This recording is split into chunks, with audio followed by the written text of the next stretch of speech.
Students, আজকে আমরা discuss করব ভৌমজলের কার্য সম্পর্কে। চ্যাপ্টার 1-এ আমরা পড়লাম আবহবিকার, পর্যায়ন, এই সমস্ত টপিকগুলো। তো আজকে যে চ্যাপ্টার 2-তে, অর্থাৎ আমাদের এইচএসের যে সিলেবাস অনুযায়ী, যেটা চ্যাপ্টার 2 ভৌমজলের কার্য, সেই ব্যাপারটি আমরা খুব ভালো করে ডিসকাস করব। আগের যেগুলো ডিসকাস করেছিলাম খুব বেসিক কনসেপ্ট, এবং যেগুলো পড়িয়েছি সেগুলো সবই ইম্পর্ট্যান্ট। তো আজকে ভৌমজলের কার্য সম্পর্কে ডিসকাস করতে গিয়ে সবার ফার্স্ট আমি তোমাদের কিছু বলছি, ভালো করে আগে শুনে নাও। আমরা যে জলটা খাই, যেটা আমরা খেতে পারি, যে জলটা বা কল পাম্প করলে আমরা যে জলটা পাই, সেটি কিন্তু অ্যাকচুয়ালি ভৌমজল। এবার ভৌমজল কথাটি কি অ্যাকচুয়ালি? ভৌমজল অ্যাকচুয়ালি কথাটার মানেই হচ্ছে মাটির নিচের জল, অর্থাৎ মাটির নিচে যে সঞ্চিত জল রয়েছে, যেই জলটা আমরা খেতে পারছি, সেটাও কিন্তু ভৌমজলেরই অন্তর্গত।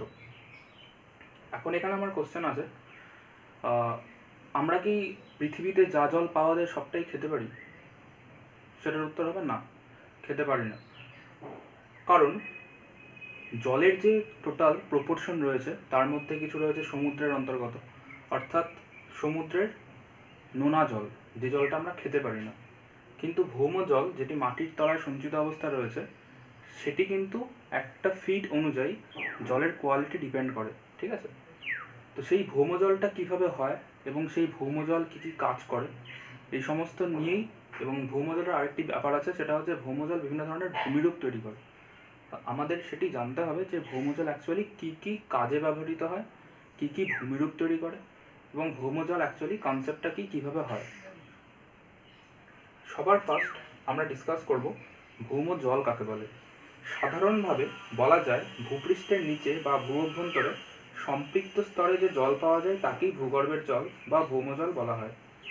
এখন কতগুলো কনফিউশন আসবে, সেটি হচ্ছে সম্পৃক্ত স্তর, অসম্পৃক্ত স্তর, এগুলো কি? কারণ এই সমস্ত টার্মসগুলো আমি পড়তে গিয়ে বা পড়াতে গিয়ে তোমাদের সামনে উপস্থাপন করব। তো সেই সমস্ত ক্ষেত্রে তোমাদের মনে একটা কোশ্চেন আসবে যে সম্পৃক্ত স্তর, অসম্পৃক্ত স্তর কি। তো সবার ফার্স্ট আমরা এই জিনিসগুলো জানবো, দেন আরও ডিটেলস ব্যাপারটা আমরা ডিসকাস করব। সম্পৃক্ত স্তর। তো সম্পৃক্ত স্তর আমরা ইন জেনারেল একটা কনসেপ্ট দিয়ে রাখছি।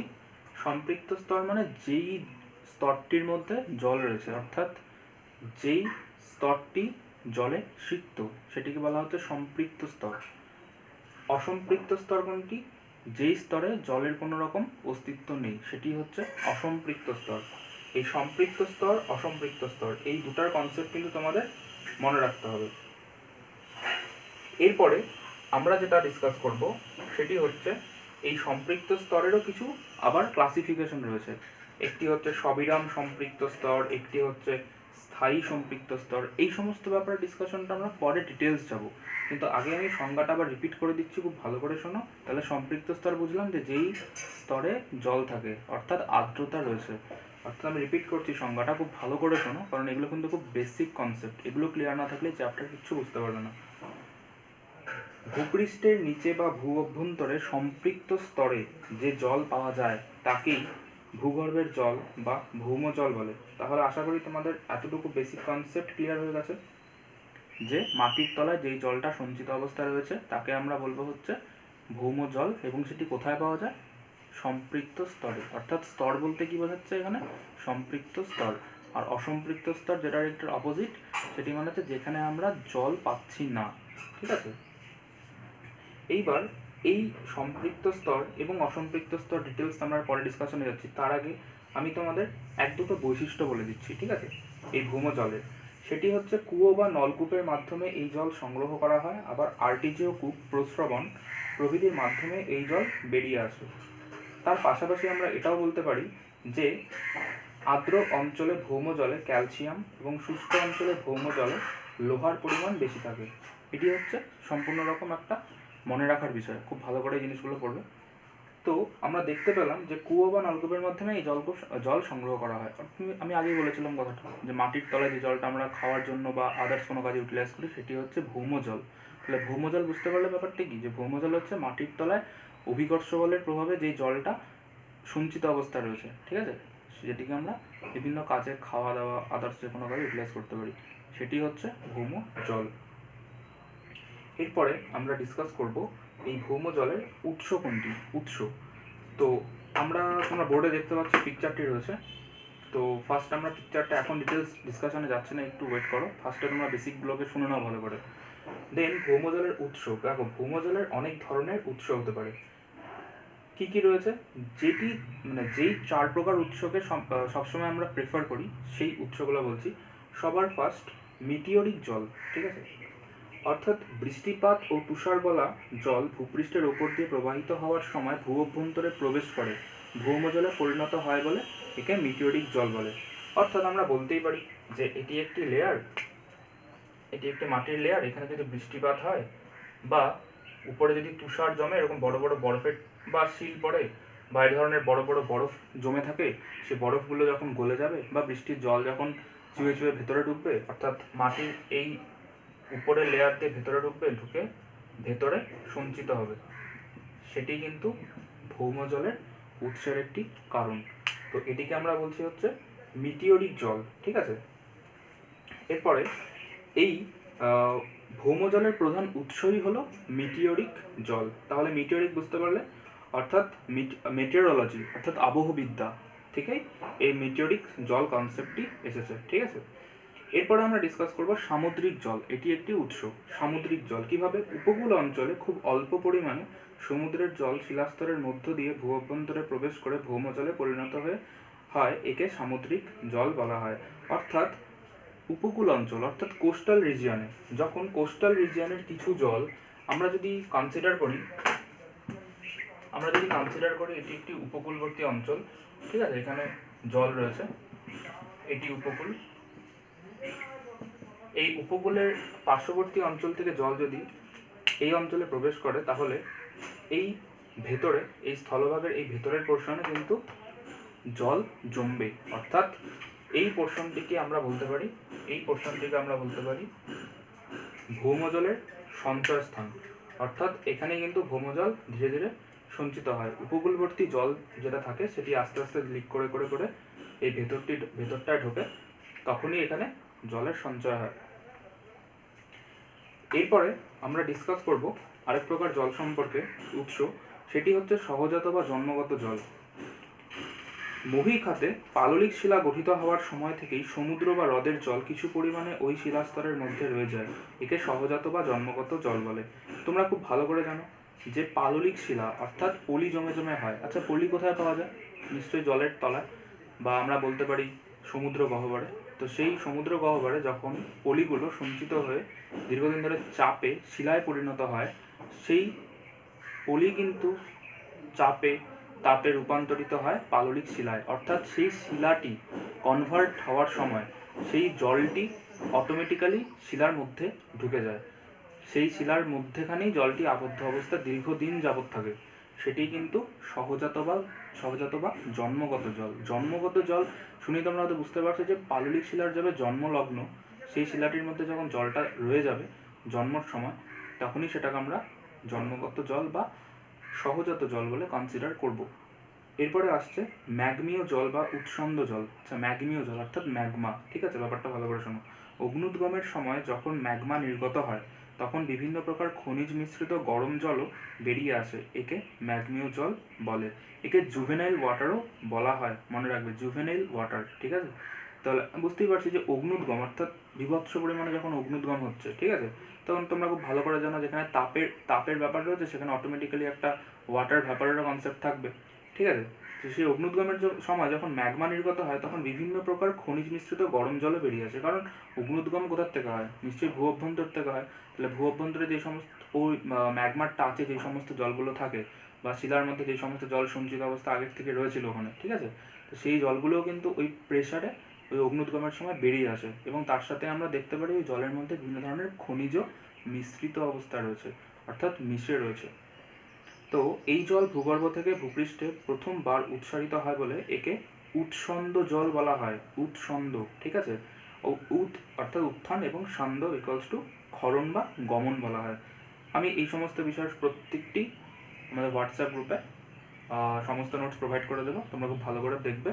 তো এখন তো আমরা যে জিনিস জানতে পারলাম যে 4 প্রকার জল রয়েছে, আমি জাস্ট রিক্যাপ করছি। ফার্স্ট, এক হচ্ছে মিটিওরিক জল, ঠিক আছে, যে জলটি ভূ অভ্যন্তরে প্রবেশ করে রয়েছে বৃষ্টিপাতের সময়। সেকেন্ড, সামুদ্রিক জল অর্থাৎ উপকূলবর্তী এলাকার যেই জলটি সমুদ্রের থেকে ভূ অভ্যন্তরে প্রবেশ করে। দেন সহজাত বা জন্মগত জল, যেই জলটি পাললিক শিলা হওয়ার সময় হয়। এবং ফোর্থ হচ্ছে ম্যাগমীয় জল বা উৎসন্দ জল। ঠিক আছে, তাহলে এই 4 প্রকার জল সম্পর্কে তোমরা খুব ভালোভাবে ডিটেলসে পড়বে। এরপরেই আমরা ডিসকাস করব সেই পিকচারটি সম্পর্কে।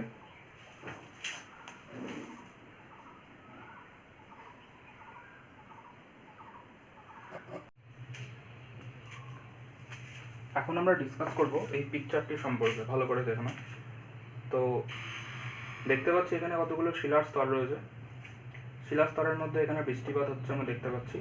এটা নর্মাল আমরা কনসিডার করতে পারি ভূমি।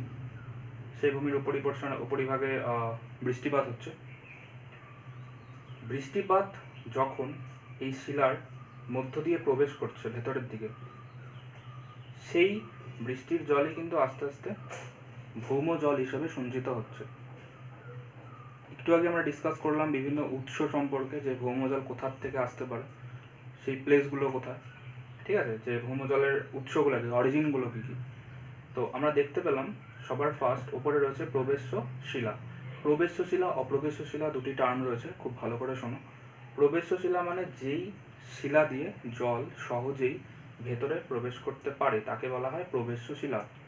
আর অপ্রবেশ্য শিলা যেই শিলা দিয়ে জল প্রবেশ করতে পারে না সেটি হচ্ছে অপ্রবেশ্য শিলা। তাহলে প্রবেশ্য শিলা তার মানে এতটুকু বোঝা যাচ্ছে যে প্রবেশ্য শিলা মানেই হচ্ছে যেই শিলার মধ্য দিয়ে জল পাস হওয়ার ক্যাপাসিটি রয়েছে, অর্থাৎ নরম শিলা। এটাও বলতে পারি যেই শিলার মধ্যে সচ্ছিদ্রতা বেশি, অর্থাৎ যেই শিলায় যত ছিদ্রের পরিমাণ বেশি সেই ছিদ্র দিয়ে জল সহজেই পাস হতে পারে। এবং অপ্রবেশ্য শিলা মানে কি, যেই শিলা দিয়ে জল সহজে পাস হতে পারে না সেটি হচ্ছে অপ্রবেশ্য শিলা, অর্থাৎ যেই শিলার রন্ধ্রের পরিমাণ কম বা সচ্ছিদ্রতার পরিমাণ কম। তাহলে বোঝা গেল ব্যাপারটি। তো এটি হচ্ছে প্রবেশ্য শিলা। এবং আমি এখানে আরেকটা জিনিস শিখেছি, আমরা লেয়ার বাই লেয়ার ডিসকাস করবো। সবার ফার্স্ট আমরা এই এতটুকু লেয়ার খুব ভালো করে ডিসকাস করি। প্রথম যে লেয়ারটি রয়েছে ডটেড পোর্শন রয়েছে দেখতে পাচ্ছ, তো এই ডটেড পোর্শনগুলোকে আমরা কনসিডার করেছি প্রবেশ্য শিলা হিসাবে, অর্থাৎ এখান দিয়ে জল সহজেই ভিতরে প্রবেশ করতে পারছে। এবং এখানে আমি আরেকটি ছোট্ট ত্রিভুজাকৃতি একটা বা রাউন্ড শেপ, মোটামুটি রাউন্ড শেপ এরকম একটি স্থানকে কনসিডার করছি। এই পোর্শনটি, এটি হচ্ছে স্থানীয় অ্যাকুইফার। ঠিক আছে, স্থানীয় অ্যাকুইফার।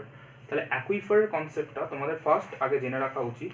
অ্যাকুইফার কনসেপ্টটি হচ্ছে যেখানে যেই শিলার অভ্যন্তরভাগে যেখানে জল জমে রয়েছে, অর্থাৎ আমরা দেখতে পাবো এমন একটি কন্ডিশন যে শিলার কতগুলো লেয়ার রয়েছে, মধ্যবর্তী স্থানে এমন একটি লেয়ার রয়েছে যেখানে জল সঞ্চিত অবস্থায় রয়েছে, আবার উপরিভাগে সেই পোর্শনটি আবদ্ধ অবস্থায় রয়েছে। তাহলে বোঝা গেল ব্যাপারটি। আমি যদি এটাকে এই পিকচারটাকে শর্টে আঁকাই, একদম শর্টে ড্র করি, তাহলে ব্যাপারটা এরকম হবে।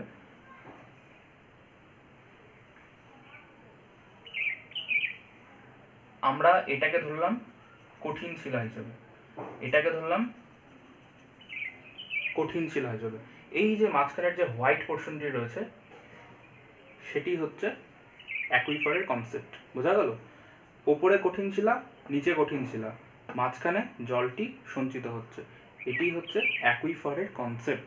মনে থাকবে তো। এটাই বলছে যে স্থানীয় অ্যাকুইফার, অর্থাৎ এই প্রবেশ্য শিলার মধ্যে কোনো একটি স্থানে জল আবদ্ধ অবস্থায় রয়েছে, এটি তৈরি করেছে স্থানীয় অ্যাকুইফার হিসেবে। তোমাদের আরেকটা কথা বলে রাখি, অ্যাকুইফার কিন্তু জলের উৎস, অর্থাৎ মরু অঞ্চলে বা যেখানে জলের খুব অভাব রয়েছে, ক্রাইসিস, সে সমস্ত স্থানেও কিন্তু স্থানীয় অ্যাকুইফার একটা ওদের কাছে ভগবান প্রদত্ত দান হিসেবে কনসিডার করা হয়। ঠিক আছে, মানে অ্যাকুইফার কনসেপ্টটাই এরকম যে নিচের পোর্শন দিকে থাকবে কঠিন শিলা, উপরে থাকবে কঠিন শিলা, এবং ভেতরে কিন্তু জল আবদ্ধ অবস্থায় থাকবে। বা আমি আরেকটা জিনিস তোমাদের ক্লিয়ার করছি, সবসময় যে ওপরের এই শিলাটি কঠিন শিলা হবে তার কোনো মানে নেই। এই ওপরের পোর্শন, নিচের তো অবশ্যই কঠিন শিলা হতে হবে, কারণ জলটা তো আটকাতে হবে কোনো জায়গায়। এই ওপরের পোর্শনটি হয় কঠিন শিলা থাকতে পারে, আবার নরম শিলাও হতে পারে। যদি নরম শিলা হয় তাতেও তো কোনো অসুবিধা নেই, কারণ নরম শিলা মানেই শিলার সচ্ছিদ্রতা বেশি, অর্থাৎ ওখান দিয়ে ইজিলি জল ভেতরের দিকে পাস হতে পারবে। ঠিক আছে, ঠিক আছে। এইভাবে করে স্থানীয় অ্যাকুইফার তৈরি হয়। আচ্ছা, এবার আমরা ডিটেলস আসছি ব্যাপারটা। তাহলে এটা বুঝতে পারলাম, উপরের লেয়ারটি ছিল প্রবেশ্য শিলা। আর ঠিক আছে, তার নিচে দেখো এখানে কি লেখা, সবার ফার্স্ট ড্রটা ভালো করে লক্ষ্য করো, এই সিম্বলটা কি দেওয়া, জলের সিম্বল, একটা ছোট ছোট স্মল ড্যাশের মতো রয়েছে, এখানে কি লেখা আছে এ, ঠিক আছে। এই লাইনটি আমরা দেখছি কি কোথায় গেল, কি লেখা, মুক্ত অ্যাকুইফার, ঠিক আছে, কি বললাম, মুক্ত অ্যাকুইফার। তাহলে এই পোর্শনটি প্রবেশ্য শিলার নিচে যেখানে জল জমে রয়েছে সেটি হচ্ছে মুক্ত অ্যাকুইফার অর্থাৎ ওপেন, ঠিক আছে। আচ্ছা, তারপরে আমরা আসি, এই লাইনটি দেখো ভালো করে, ক্রস ক্রস প্লাস প্লাস এরকম চিহ্ন দেওয়া আছে, এই যে লাইনটি দেখতে পাচ্ছ, তো এই লাইনটি কি লেখা আছে এখানে, এই লাইনটি সম্পর্কে লেখো, কি লেখা আছে, অপ্রবেশ্য শিলা, অর্থাৎ ক্রস বা এরকম গুণ সাইন দিয়ে যে সমস্ত আমি এই লেয়ারটি কনসিডার করেছি সেটি হচ্ছে অপ্রবেশ্য শিলার অন্তর্গত, ঠিক আছে। এখানে দেখো অপ্রবেশ্য শিলা, আবার এই যে লাস্টের পোর্শনটি এটিও কিন্তু অপ্রবেশ্য শিলাই, আবার ঠিক তার মাঝখানে এটা আর এটা, এই দুটা স্থানের মাঝখানে যেটা রয়েছে বি, দেখো আবার সেই জলের লাইন, সেটি হচ্ছে আবদ্ধ অ্যাকুইফার, কি লেখা আছে, আবদ্ধ অ্যাকুইফার, বোঝা গেল, অর্থাৎ আবদ্ধ অবস্থায় রয়েছে। এখানে কি ছিল, এটা মুক্ত অ্যাকুইফার অর্থাৎ ওপেন, আর এটি কি আবদ্ধ। কেন আবদ্ধ, এবার আমি কনসেপ্টে আসছি। আবদ্ধ এই কারণেই বলা হয়েছে, উপরেও ক্রস নিচেও ক্রস, অর্থাৎ উপরেও কঠিন শিলা নিচেও কঠিন শিলা, অর্থাৎ এই দুটা শিলা দিয়ে এই মাঝখানের জলটি আবদ্ধ অবস্থায় রয়েছে, তাই সে আবদ্ধ। কিন্তু মুক্ত অ্যাকুইফারে তুমি দেখো, মুক্ত অ্যাকুইফার দেখতে পাচ্ছ, এখানে জল জমেছে, এই নিচের দিকে ক্রস, অর্থাৎ এখানে অপ্রবেশ্য শিলা, এখানে জল জমা অবস্থা রয়েছে, এবং তার উপরে কিন্তু প্রবেশ্য শিলা, অর্থাৎ উপরে প্রবেশ্য শিলা নিচে অপ্রবেশ্য শিলা, তার মাঝখানে জল জমে রয়েছে, অর্থাৎ এটি হচ্ছে মুক্ত অ্যাকুইফার। তাহলে মুক্ত অ্যাকুইফার কোথায় হয়, যখন ওপরে প্রবেশ্য শিলা থাকে নিচে অপ্রবেশ্য শিলা থাকে, তার মাঝখানে যখন জল জমে সেটি হচ্ছে মুক্ত অ্যাকুইফার। আর আবদ্ধ অ্যাকুইফার কোনটি, যখন উপরে কঠিন শিলা থাকে আবার নিচেও কঠিন শিলা থাকে, তার মাঝখানে জল জমা অবস্থায় থাকে, সেটি হচ্ছে আবদ্ধ অ্যাকুইফার। দেখো এই যেখানে বৃষ্টিপাত হচ্ছে, এই বৃষ্টির জল আস্তে আস্তে ভেতরের দিকে ঢুকছে। তাহলে মাটির তলায় যে আমরা সঞ্চিত অবস্থায় জল দেখতে পাই না, সেটা কিন্তু, বা কল পাম্প করলে যে জল আছে সেটা কিন্তু মাটির তলায় এভাবেই সঞ্চিত অবস্থায় রয়েছে।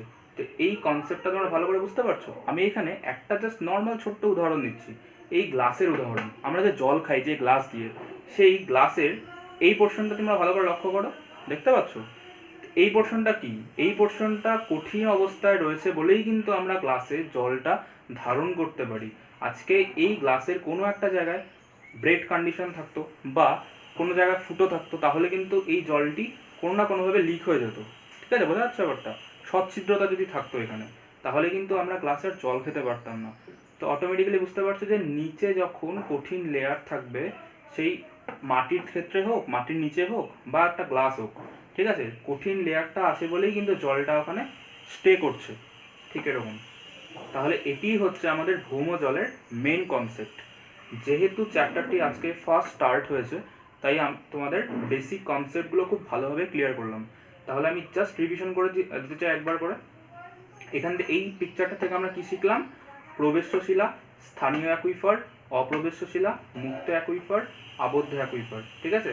অর্থাৎ বৃষ্টির জল যখন ভেতরে প্রবেশ করে, তখন সেই বৃষ্টির জলের ওপরের পোর্শনে যদি তোমার অপ্রবেশ্য শিলা থাকে এবং নিচেও অপ্রবেশ্য শিলা থাকে, তাহলে হচ্ছে আবদ্ধ অ্যাকুইফার। অর্থাৎ অ্যাকুইফার পোর্শনটা কোনটা, যেটার মধ্যে জল স্টে করছে।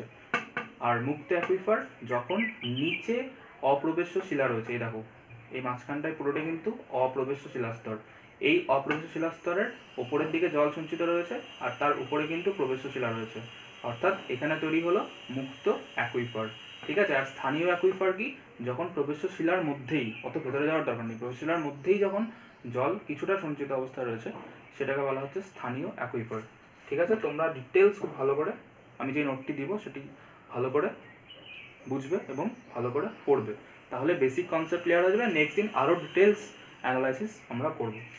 Thank you.